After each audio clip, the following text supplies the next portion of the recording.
All right, folks, let's pivot a little bit. Jimmy Kimmel, we talked about Jimmy Kimmel's back, dropped a whopper of apology. I tell you, it wasn't really an apology at all. These little fake tears. Well, before we roll this clip, it's important to note that there was no real moment of remorse whatsoever. I'll let you decide. Take a listen. Watch. I don't think what I have to say is going to make much of a difference. If you like me, you like me. If you don't, you don't. I have no illusions about changing anyone's mind. But I do want to make something clear because it's important to me as a human, and that is you understand that it was never my intention to make light of the murder of a young man. I don't think there's anything funny about it. I posted a message on Instagram on the day he was killed, sending love to his family and asking for compassion, and I meant it, and I still do. Nor was it my intention to blame any specific group for the actions of what it was obviously a deeply disturbed individual. That was really the opposite of the point I was trying to make, but I understand that to some that felt either ill-timed or unclear, or maybe both. And for those who think I did point a finger, I get why you're upset. If the situation was reversed, there's a good chance I'd have felt the same way. You know, you're full of crap. Your fake tears, your fake apology, your fake making your voice stop like you're going to cry. BS. You didn't cry. You weren't even close to it. And by the way, you did. You exactly did. You say you blamed the assassin. You said the assassin. MAGA was trying to figure out how not to claim responsibility when the assassin was MAGA. You lied. You completely lied. Look, words have meaning. Remember when you didn't like Trump on the left, you said words have meaning. You tried to get him not elected president because of the words he was using. Words have meanings. We're seeing Antifa. We're seeing anti-ICE on bullets that are killing people. We see catch fascist, catch on Charlie Kirk's assassin. Words. The left is calling Trump Hitler. They're calling us Nazis, fascists. Words have meaning. Kimmel, your words had meaning. First Amendment, protection, I don't know. It's close. Whatever. Bob Iger, the president of Disney, CEO of Disney, owns CBS. You know what? I know something? You should step down too, Iger. Forget Kimmel. Kimmel should go, and you should step down as well.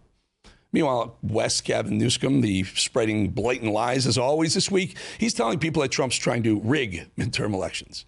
As a Democratic Party, we have a lot of work to do to make up for our failures in the past. We got crushed in this last election. And now we're in a position where we are struggling to communicate. We're struggling to win back now the majority in the House of Representatives. And that's a big part of what I'm doing, not just today in terms of the work out here, raising money, but also raising awareness around how Donald Trump is trying to rig the midterm elections and how I fear that we will not have an election in 2028. I really mean that in the core of my soul, unless we wake up to the code red, what's happening in this country, and we wake up soberly to how serious this moment is. You are so full of crap. You are unbelievable. You fear there's not going to be an election in 2020. What do you think's going to happen? Trump said declare himself dictator for life? You moron. Of course we're going to have an election. It's in the Constitution, Gavin. Stop it. You're just looking for applause lines from your stupid little appearances on late night television. More from Newsom, who's explained why the state of California has decided to implement its own vaccine schedule. Listen.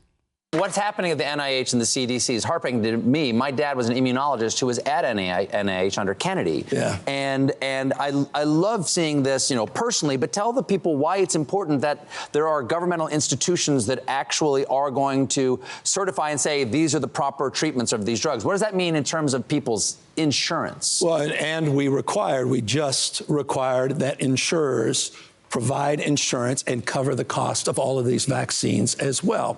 And so we're not, again, it's... Because normally they would use the CDC Yeah, they're going to use the CDC guidelines that are automatically default, and as a consequence, if they're not making those recommendations, they're not going to cover the costs of those treatments or those vaccines. And as a consequence of that, millions and millions of people potentially can lose that coverage. So in California, we're requiring our health plans, we're requiring those insurance companies to provide access, and we're making sure that our own independent analysis provides a list of recommendations based on facts, based on science, not based on bull and fear.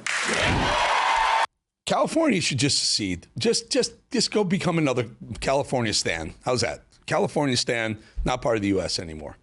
49 states. I don't know. Make Canada replace. Maybe we don't even want Canada either. Let's take Mexico, make it the 51st state, get rid of California. I'll take that trade. The mayor of London, Sadiq Khan, just responded to Trump, who called him a very bad mayor. Of course, he took a few pages from the Democrats' playbook during his response, calling Trump all sorts of names that have nothing to do with his stances or comments. Listen to this baseless defamation. People are wondering what it is about this Muslim mayor who leads a liberal, multicultural, progressive, successful city that means I appear to be living rent-free inside Donald Trump's head. Are those comments Islamophobic? Listen, when people say things, when people act in a certain way, when people behave in a certain way, you've got to believe them. So you're saying he is Islamophobic? I think President Trump has shown he is racist, he is sexist, he is misogynistic, and he's Islamophobic. How's London doing there, Sadiq Khan? How's it doing? You guys are failing. You guys are failing. But the good news, Nigel Farage is there. He can save the day.